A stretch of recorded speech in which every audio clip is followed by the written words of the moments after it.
A special thank you to each of our subscribers who make this channel possible. Here's today's story. In a significant shift in foreign policy, the United Kingdom has announced the lifting of sanctions against several Syrian ministries and intelligence agencies. This decision, revealed by the Finance Ministry on Thursday, marks a pivotal moment for the war-torn nation as it seeks to rebuild after years of devastating civil conflict. Among the entities no longer subject to asset freezes are the Syrian Defense Ministry, Interior Ministry, and various intelligence agencies, including the General Intelligence Directorate and the Air Force Intelligence Agency. This move follows the recent overthrow of President Bashar al-Assad, who fled to Russia in December 2024 after nearly 25 years in power.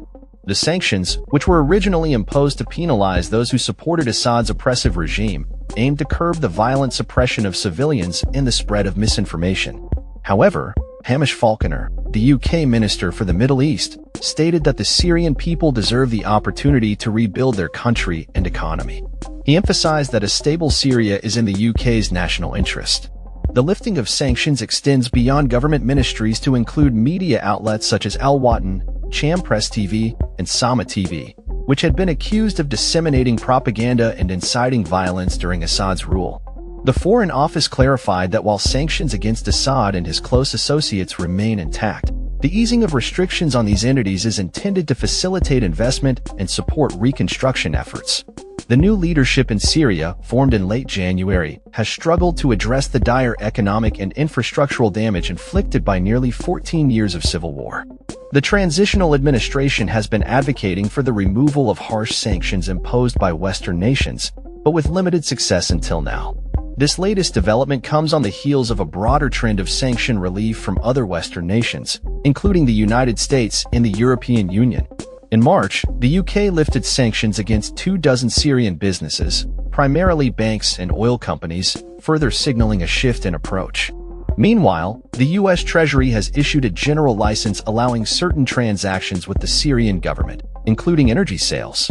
The European Union has also begun easing restrictions on energy and transport sectors, indicating a growing consensus on the need to support Syria's recovery.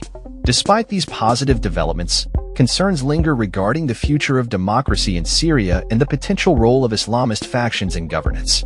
Ahmad al-Shara, the newly appointed interim president and leader of the Islamist group Hayat Tahrir al-Sham (HTS), has called for the lifting of Western sanctions, arguing that they were a reaction to the previous regime's crimes.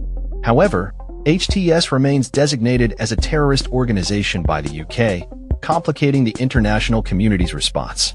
The UK government has expressed its commitment to working with the new Syrian administration and international partners to ensure an inclusive political transition, protect human rights, and provide humanitarian aid. As the situation in Syria continues to evolve, the implications of these sanctions lifting will be closely monitored by both domestic and international observers. The return of Syrian refugees, many of whom have sought asylum in the UK, is also a pressing concern. The Home Office paused the processing of asylum claims following the regime change, with indications that some refugees may consider returning to their homeland. However, the path to stability and reconstruction is fraught with challenges, and the international community's role will be crucial in shaping Syria's future. As the UK takes steps to engage with the new Syrian government, questions remain about the long-term viability of this approach and the potential repercussions for regional stability. The lifting of sanctions could provide a lifeline for a nation in dire need of support, yet it also raises critical questions about accountability for past atrocities and the future governance of Syria. The coming months will be pivotal in determining whether this new chapter for Syria leads to genuine progress or further entrenchment of existing power dynamics. That's all for this story. We upload videos every day covering many different subjects, so hit that subscribe button to stay informed. Thanks for watching.